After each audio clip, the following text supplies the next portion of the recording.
शुरुआत करते हैं एक वड्डी खबर दे नाल। पंजाब बीजेपी दे वल्लों अपनी कोर कमेटी का ऐलान किया गया। कोर कमेटी च 17 मैंबरां दा नाम है। कांग्रेस छड्ड के बीजेपी च शामिल हुए लीडरां दे भी नाम ने जिन्हां नूं कोर कमेटी च शामिल किया गया। Captain Amarinder, Sunil Jakhar core committee दे विच शामिल किए गए ने। राणा गुरमीत सोढी ते फतेहजंग बाजवा दा भी कोर कमेटी च नाम है। तीक्ष्ण सूद, विजय सांपला, श्वेत मलिक दा भी नाम शामिल है। भाजपा ने 9 मैंबरी फाइनेंस कमेटी का भी ऐलान किया है। तो पंजाब बीजेपी के वालों कोर कमेटी का ऐलान किया गया है। तो इस कोर कमेटी के विच पिछले दिनी कांग्रेस छड्ड के बीजेपी के विच शामिल हुए लीडरां दे भी नाम ने। कैप्टन अमरिंदर सिंह पंजाब बीजेपी की कोर कमेटी का हिस्सा ने। सुनील जाखड़ पंजाब बीजेपी की कोर कमेटी का हिस्सा ने। राणा गुरमीत सोढी, फतेहजंग बाजवा का भी नाम इस च शामिल है। तीक्ष्ण सूद, विजय सांपला, श्वेत मलिक जो पहला ही बीजेपी के आगू ने, उन्हों का नाम भी इस लिस्ट दे विच शामिल है। बीजेपी ने 9 मैंबरी फाइनेंस कमेटी का भी ऐलान किया है। पिछले दिनी बीजेपी के वालों पंजाब टीम का ऐलान किया गया सी। उस दे विच भी कई सारे उन्हां आगुआं दे नाम शामिल सी। उन्हां आगुआं नूं अहुदे दिते गए सी जो कांग्रेस छड्ड के पिछले दिनी बीजेपी दे विच शामिल हुए सी। ते हुण बीजेपी ने कोर कमेटी का ऐलान किया है पंजाब दे लई, जिस दे विच कैप्टन अमरिंदर सिंह, सुनील जाखड़, फतेहजंग बाजवा, राणा गुरमीत सोढी नूं थां मिली है। तो कोर कमेटी च कौन कौन है? अश्विनी शर्मा जो पंजाब बीजेपी के प्रधान ने, सोम प्रकाश, अविनाश राय, कैप्टन अमरिंदर ते सुनील जाखड़ दोवें कांग्रेस टू बीजेपी च गए ने। राणा गुरमीत सोढी, फतेहजंग बाजवा पिछले दिनी बीजेपी च शामिल हुए। तीक्ष्ण सूद, विजय सांपला, श्वेत मलिक भी कोर कमेटी दे विच शामिल ने। तां इह ओ चेहरे ने जिहड़े कोर कमेटी का हिस्सा ने। मनोरंजन कालिया, सरबजीत विरक, रजिंदर भंडारी, जसविंदर ढिल्लों, राजिंदर मोहन चीना बीजेपी दे जो चेहरे ने। जसविंदर ढिल्लों, राजिंदर मोहन चीना, मंत्री श्रीनिवासुलू ते सुभाष शर्मा। 17 मैंबरी कमेटी का ऐलान किया गया कोर कमेटी का, जिस दे विच कैप्टन अमरिंदर सिंह, सुनील जाखड़ नूं भी थां मिली है। फतेहजंग बाजवा, राणा गुरमीत सोढी नूं भी थां मिली है। अमन भारद्वाज साडे सहयोगी जुड़े ने। अमन, की कुछ पूरी जानकारी? फाइनेंस कमेटी का भी ऐलान किया है। पिछले दिनी कांग्रेस छड्ड के बीजेपी दे विच बहुत सारे आगू शामिल हुए, खास करके चोणां तो पहला शामिल हुए, उस तो बाद भी शामिल हुए। किते ना किते अहम अहुदे उन्हां नूं मिलदे हुण नजर आ रहे ने या अहम जगह बीजेपी च दित्ती जा रही है। साफ तौर से क्योंकि अर्शदीप जदों भाजपा च कोई भी ज्वाइनिंग होंदी है, चाहे वो पंजाब च किसी भी सूबे च, तो एक उम्मीद जरूर उत्थे दे लीडरां नूं हुंदी है कि कोई थां भाजपा च मिलेगी क्योंकि सरकार केंद्र च हैगी है। तो वही उम्मीद जिहड़े कांग्रेस छड्ड के, चाहे वो कोई साबका मंत्री है, चाहे स्टेट लेवल का लीडर है, वही उम्मीद उन्हां नूं भी नज़र आई सी। तो हुण भी जदों जिहड़ा 2 तो 3 दिन पहला स्ट्रक्चरल लिस्ट जिहड़ी जारी हुई, जिस च पार्टी के सैकटरी, जनरल सैकटरी अहुदे ऐलाने गए, वाइस प्रेजिडेंट बनाए गए, उन्हां च कई अजिहे लीडर सी जिन्हां नूं फिट किया गया।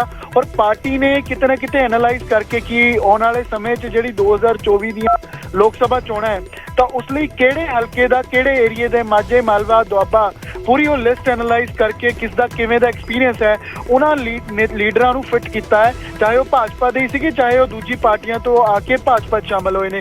और अज दी ये 3 मुख तौर ते लिस्टां ने, जिस कोर कमेटी 17 मैंबरी जिन्हां नामां दा तुसीं जिक्र किया, वो 17 नाम, और उस तो इलावा स्पैशल इनवाइटीज ने जिहड़े 6 जने ने, जिन्हां च सुदान सिंह, तरुण चुग, इकबाल सिंह लालपुरा, विजय रूपाणी, नरेंद्र रैना अते जिहड़े पूरे पंजाब के जिन्ने महामंत्री ने, वो जनरल सैकटरी जिन्होंने आपां कहने हैं, वो स्पैशल इनवाइटीज ने। इस तो इलावा फाइनेंस कमेटी बनाई गई है जिस च 9 जने ने। मनोरंजन कालिया, सुनील जाखड़, तीक्ष्ण सूद, अरविंद खन्ना, सरबजीत सिंह मक्कड़, स्वरूप चंद सिंगला, प्रवीण बंसल, संजीव खन्ना ते गुरदेव शर्मा, ये 9 जने ने जो फाइनेंस कमेटी च ने। और एक चीज असीं वेखण वाली है कि सुनील जाखड़ अते जिन्हां नूं सेंटर ने थां दित्ती है या ज्वाइन करवाया सी, उन्हां नूं भी पंजाब लैवल ते इन लिस्टां दे अंदर शामिल किया जा रहा है। एक नाम मिसिंग जरूर है, साबका मंत्री बलबीर सिंह सिद्धू दा। बलबीर सिंह सिद्धू नूं ना 2 दिन पहला जिहड़ी लिस्टां जारी हुईयां अर्श उत्थे थां मिली और ना इन्हां लिस्टां च ना है। तां और सुंदर शाह मरोड़ा ने भी भाजपा ज्वाइन की सी, लेकिन ਵਿਜੀਲੈਂਸ ਦੀ ਜਿਹੜੇ ਕਾਰਵਾਈ ਜਿਸ ਤਰੀਕੇ ਦੇ ਨਾਲ ਚੱਲ ਰਹੀ ਹੈ, ਸ਼ਾਇਦ ਹੋ ਸਕਦਾ ਉਸ ਕਰਕੇ ਕੋਈ ਥਾਂ ਪਾਰਟੀ ਨੇ ਨਹੀਂ ਦਿੱਤੀ ਹੈ, ਲਿਸਟ 'ਚ ਨਾਮ ਜਿਹੜਾ ਹੈ ਉਹ ਸ਼ਾਮਲ ਨਹੀਂ ਕੀਤਾ। ਲੇਕਿਨ ਬਲਬੀਰ ਸਿੱਧੂ ਕਿਤੇ ਉਮੀਦ ਰੱਖ ਰਹੇ ਨੇ, ਕਿਉਂਕਿ ਵਾਈ ਸਿਕਿਉਰਿਟੀ ਵੀ ਜਿਹੜੀ ਹੈ ਉਹ ਬਲਬੀਰ ਸਿੱਧੂ ਨੂੰ ਦਿੱਤੀ ਹੈ। ਪਰ ਇਹ ਲਿਸਟਾਂ ਜਿਹੜੀਆਂ ਨੇ ਉਹ ਅੱਜ ਜਾਰੀ ਕੀਤੀਆਂ ਗਈਆਂ ਨੇ ਪ੍ਰਧਾਨ ਅਸ਼ਵਨੀ ਸ਼ਰਮਾ ਵੱਲੋਂ, ਔਰ ਜੀਵਨ ਗੁਪਤਾ ਜੋ ਜਨਰਲ ਸੈਕਟਰੀ ਨੇ ਉਹਨਾਂ ਵੱਲੋਂ ਇਸ ਦਾ ਐਲਾਨ ਜਿਹੜਾ ਹੈ ਲਿਸਟਾਂ ਦਾ ਹੋਇਆ ਹੈ। ਔਰ 2024 ਲੋਕ ਸਭਾ ਪੰਜਾਬ ਦੇ ਜਿਹੜੇ ਨਗਰ ਨਿਗਮ ਦੇ ਚੋਣਾਂ ਨੇ ਉਸ ਬਾਬਤ ਅਤੇ 2027 ਵਿਧਾਨ ਸਭਾ ਬਾਬਤ ਵੀ ਇਹ ਪਾਰਟੀ ਸਟਰਕਚਰ ਜਿਹੜਾ ਹੈ ਉਹ ਤਿਆਰ ਕੀਤਾ ਜਾ ਰਿਹਾ ਹੈ। ਔਰ ਬੀਜੇਪੀ ਲੀਡਰਸ ਦਾ ਇਹ ਕਹਿਣਾ ਹੈ ਕਿ ਉਸ ਬਾਬਤ ਕਿੱਥੇ ਕਿਸ ਨੂੰ ਥਾਂ ਮਿਲਣੀ ਹੈ, ਕੌਣ ਫਰੰਟ ਫੁੱਟ ਤੇ ਲੜੇਗਾ, ਕੌਣ ਬੈਕ ਐਂਡ ਤੇ ਪਾਰਟੀ ਸਟਰਕਚਰ ਨੂੰ ਮਜ਼ਬੂਤ ਕਰੇਗਾ, ਇਸ ਸਭ ਬਾਬਤ ਚਰਚਾ ਕਰਕੇ ਐਨਾਲਾਈਜ਼ ਕਰਕੇ ਇਹ ਲਿਸਟਾਂ ਕਰਕੇ ਅਹੁਦੇ ਜਿਹੜੇ ਹੈ ਉਹ ਅਸਤਿਤਵ ਤੇ ਉਹ ਲਿਸਟਾਂ ਇਹ ਹੋਈ ਹੈ। ਕੋਰ ਕਮੇਟੀ ਜਿਹੜੀ ਹੈ ਉਹ ਬਣਾ ਦਿੱਤੀ ਗਈ ਹੈ।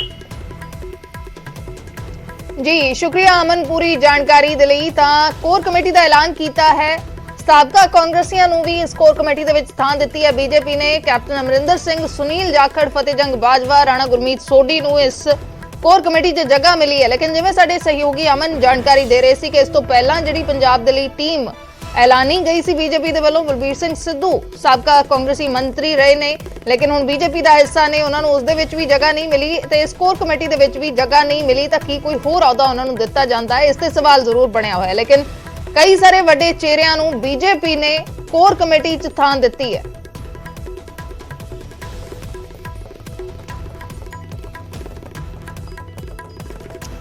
ਉਧਰ ਅਕਾਲੀ ਦਲ ਦੇ ਆਗੂ ਜਗਮੀਤ ਬਰਾੜ ਨੇ ਜਥੇਦਾਰ ਨਾਲ ਮੁਲਾਕਾਤ ਕੀਤੀ ਹੈ। ਸ਼੍ਰੀ ਅਕਾਲ ਤਖਤ ਸਾਹਿਬ ਦੇ ਜਥੇਦਾਰ ਗਿਆਨੀ ਹਰਪ੍ਰੀਤ ਸਿੰਘ ਨਾਲ ਮੁਲਾਕਾਤ ਕੀਤੀ ਹੈ।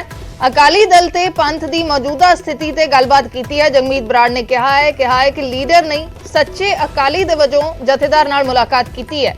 ਉਹਨਾਂ ਨੇ ਕਿਹਾ ਕਿ ਲਾਲਚ ਦੇ ਕੇ ਮੇਰੇ ਖਿਲਾਫ ਕੂੜ ਪ੍ਰਚਾਰ ਕਰਵਾਇਆ ਜਾ ਰਿਹਾ, ਜਿਨ੍ਹਾਂ ਤੇ ਬੇਅਦਬੀ ਕਰਪਸ਼ਨ ਦੇ ਕੇਸ ਨੇ ਉਹਨਾਂ ਅੱਗੇ ਮੇਰੀ ਪੇਸ਼ੀ ਕਰਵਾਈ ਗਈ ਹੈ।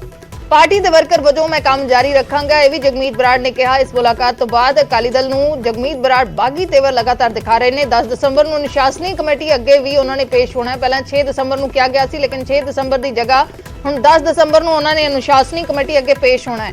ਇਸ ਤੋਂ ਪਹਿਲਾਂ ਵੀ ਅਨੁਸ਼ਾਸਨੀ ਕਮੇਟੀ ਨੇ ਉਹਨਾਂ ਤੋਂ ਜਵਾਬ ਮੰਗਿਆ ਸੀ ਤੇ ਬਾਅਦ ਦੇ ਵਿੱਚ ਜਵਾਬ ਤੇ ਸੰਤੁਸ਼ਟੀ ਨਹੀਂ ਜਤਾਈ, ਫਿਰ ਉਹਨਾਂ ਨੂੰ ਦਫ਼ਤਰ ਪੇਸ਼ ਹੋਣ ਦੇ ਲਈ ਕਿਹਾ ਗਿਆ 6 ਦਸੰਬਰ ਨੂੰ, ਲੇਕਿਨ ਹੁਣ 10 ਦਸੰਬਰ ਨੂੰ ਉਹਨਾਂ ਨੇ ਅਨੁਸ਼ਾਸਨੀ ਕਮੇਟੀ ਅੱਗੇ ਪੇਸ਼ ਹੋਣਾ ਹੈ।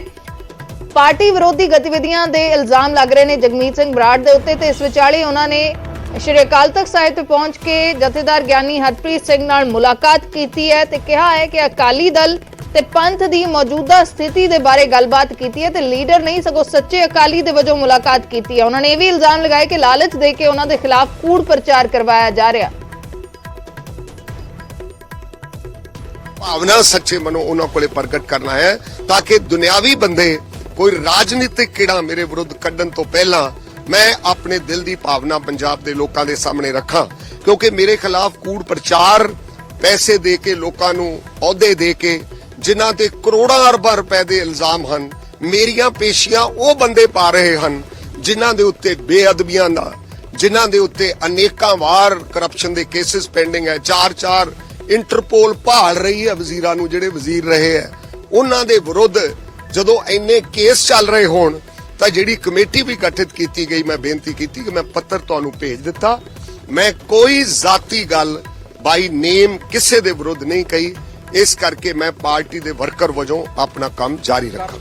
दुनिया भर दे लोग ये कह रहे हैं कि खेतरी पार्टी वजों अकाली दल दा कमजोर होना इस देश दा, इस वतन दा ते नाल दी नाल पंजाब दा ते सिख कौम दा कमजोर होना है। इस करके मैं उन्हां नूं अपने जज्बात ते भावनावां प्रगट कीतियां हन कि मैं अपने सारे अहुदियां तो अकाली दल, श्रोमणी अकाली दल दा वर्कर रहांगा, हमेशा पार्टी लई काम करांगा, लेकिन मैं अहुदियां दे पिछे ना भज के मैं अज उन्हां नूं बेनती कीती है और उन्होंने हुक्म ला दिता है कि अज तो बाद तुसीं जगमीत सिंह अकाली हो। अकाली दल दा ढांचा भंग कर दिता गया सी, तुहानूं याद होना काली विच चक्या कदम सी। अगले दिन कुछ सियाणियां बंदियां ने जिहड़े पार्टी दे विधान नूं समझदे आ, उन्हां ने राय दित्ती कि तुसीं इह जिहड़ा ढांचा भंग कीता ओह गैर संविधानिक है, क्योंकि वर्किंग कमेटी भंग नहीं हो सकदी सी। इस करके झुंडा कमेटी दीयां जिहड़ियां 42 सिफारिशां सन ਉਹਨਾਂ ਨੂੰ ਜਨਤਕ ਕਰਨ ਦੀ ਬਜਾਏ, ਲਾਗੂ ਕਰਨ ਦੀ ਬਜਾਏ, ਜਿਹੜੀਆਂ ਪੰਥ ਦੇ ਵਡੇਰੇ ਹਿੱਤਾਂ ਵਿੱਚ ਸਨ, ਉਹ ਕਿਸੇ ਨੂੰ ਬਣਾਉਣ ਜਾਂ ਲਾਉਣ ਲਈ ਨਹੀਂ ਸਨ। ਉਹਦੇ ਵਿੱਚ ਅਨੰਦਪੁਰ ਸਾਹਿਬ ਦਾ ਮਤਾ, ਉਹਦੇ ਵਿੱਚ ਆਲ ਇੰਡੀਆ ਸਿੱਖ ਸਟੂਡੈਂਟ ਫੈਡਰੇਸ਼ਨ ਦੀ ਪੁਨਰ ਸੁਰਜੀਤੀ, ਉਹਦੇ ਵਿੱਚ ਪੰਥਕ ਸੰਸਥਾਵਾਂ ਨੂੰ ਜੋ ਢਾਹ ਲੱਗੀ ਹੈ, ਉਹਨਾਂ ਨੂੰ ਦੁਬਾਰਾ ਤੋਂ ਤਕੜਿਆਂ ਹੋ ਕੇ ਇਕਮੁੱਠਤਾ ਨਾਲ ਤਕੜਿਆਂ ਕਰਨਾ, ਕਾਇਮ ਕਰਨਾ, ਇਹ ਮੰਗਾਂ ਸਨ। 42 ਰეკਮੈਂਡੇਸ਼ਨਸ ਦੇ ਵਿੱਚੋਂ ਸੰਗਰੂਰ ਦੀ ਜਿਮਨੀ ਚੋਣ ਵਿੱਚ ਜਦੋਂ ਅਕਾਲੀ ਦਲ ਵਰਗੀ ਮਹਾਨ ਪਾਰਟੀ ਜਿਹੜੀ ਸ਼ਹੀਦਾਂ ਦੀ ਜਥੇਬੰਦੀ ਹੈ, ਉਹ 5ਵੇਂ ਨੰਬਰ ਤੇ ਆਈ। ਐਡਾ ਵੱਡਾ ਰਾਜਨੀਤਿਕ ਡਿਬੈਕਲ ਜਿਹਨੂੰ ਕਿਹਾ ਜਾਂਦਾ ਹੈ ਪੋਲਿਟਿਕਸ ਦੇ ਵਿੱਚ ਕਦੇ ਨਹੀਂ ਹੋਇਆ। ਇਸ ਕਰਕੇ ਚਿੰਤਾ ਦਾ ਵਿਸ਼ਾ ਸੀ। ਬੀਬੀ ਜਾਗੀਰ ਕੌਰ ਜੀ ਇੱਕ ਬਹੁਤ ਵੱਡੀ ਸੰਸਥਾ ਦੀ ਪ੍ਰਤੀਨਿਧਤਾ ਕਰਦੇ ਹਨ। ਸੰਤ ਪ੍ਰੇਮ ਸਿੰਘ ਜੀ ਮੁਰਾਰੇ ਵਾਲਾ ਵੱਡੇ ਬਾਬਾ ਜੀ ਹੋਰਾਂ ਦਾ ਵਿਦਿਆ ਵਿੱਚ, ਉਹਨਾਂ ਦਾ ਸਿੱਖ ਪੰਥ ਦੇ ਅੰਮ੍ਰਿਤ ਪ੍ਰਚਾਰ ਵਿੱਚ ਉਹਨਾਂ ਦਾ ਬਹੁਤ ਵੱਡਾ ਯੋਗਦਾਨ ਹੈ। ਪਾਕਿਸਤਾਨ ਤੋਂ ਔਰ ਇੱਥੇ ਆ ਕੇ ਇੰਡੀਆ ਦੇ ਵਿੱਚ ਉਹਨਾਂ ਨੇ ਉਸ ਮਹਾਨ ਅਸਥਾਨ ਨੇ ਬਹੁਤ ਵੱਡੀ ਸੇਵਾ ਕੀਤੀ ਹੈ। ਤੋਂ ਚੋਣ ਲੜਨਾ ਤਾਂ ਮੈਂ ਸਮਝਦਾ ਕਿ ਡੈਮੋਕ੍ਰੈਟਿਕ ਰਾਈਟ ਹੈ। ਇਹ ਤਾਂ ਇਲੈਕਸ਼ਨ ਕਮਿਸ਼ਨ ਵੀ ਨਹੀਂ ਕਰਦਾ ਕਿ ਜੇ ਕੋਈ ਚੋਣ ਲੜ ਲਿਆ ਹੋਵੇ ਤਾਂ ਉਹਦੇ ਰਾਹ ਵਿੱਚ ਹੀ ਪੇਪਰ ਰਿਜੈਕਟ ਕਰ ਦਿਓ ਤਾਰੀਖ ਬਦਲਣ ਤੋਂ ਬਾਅਦ। ਮੇਰਾ ਕਹਿਣ ਦਾ ਭਾਵ ਹੈ ਕਿ ਉਹਨਾਂ ਦੇ ਵਿਰੁੱਧ ਜੋ ਐਕਸ਼ਨ ਹੋਇਆ ਚੋਣ ਲੜਦਿਆਂ ਦੌਰਾਨ, ਉਹ ਵੀ ਗੈਰ ਸੰਵਿਧਾਨਕ ਸੀ। ਸ਼੍ਰੀ ਅਕਾਲ ਤਖਤ ਸਾਹਿਬ ਤੇ ਅੱਜ ਪਟਨਾ ਸਾਹਿਬ ਦੇ ਪ੍ਰਬੰਧਕੀ ਬੋਰਡ ਨੂੰ ਤਲਬ ਕੀਤਾ ਗਿਆ ਸੀ ਤੇ ਇਸ ਦੌਰਾਨ ਗਿਆਨੀ ਇਕਬਾਲ ਸਿੰਘ ਵੀ ਅਕਾਲ ਤਖਤ ਤੇ ਪੇਸ਼ ਹੋਏ ਨੇ। ਪਟਨਾ ਸਾਹਿਬ ਦੀ ਜਥੇਦਾਰੀ ਤੋਂ ਉਹਨਾਂ ਨੂੰ ਲਾਂਭੇ ਕੀਤਾ ਗਿਆ ਹੈ। ਗਿਆਨੀ ਰਣਜੀਤ ਸਿੰਘ ਗੌਹਰ ਤੇ ਇਕਬਾਲ ਸਿੰਘ ਦੋਵਾਂ ਨੂੰ ਜਥੇਦਾਰੀ ਤੋਂ ਲਾਂਭੇ ਕੀਤਾ ਗਿਆ ਹੈ। ਪਟਨਾ ਸਾਹਿਬ ਦੇ ਪ੍ਰਬੰਧਕੀ ਬੋਰਡ ਦੇ ਮੈਂਬਰ ਵੀ ਸ਼੍ਰੀ ਅਕਾਲ ਤਖਤ ਸਾਹਿਬ ਤੇ ਪਹੁੰਚੇ ਨੇ। 10 ਵਿੱਚੋਂ 7 ਮੈਂਬਰ ਅਕਾਲ ਤਖਤ ਤੇ ਪੇਸ਼ ਹੋਏ ਨੇ।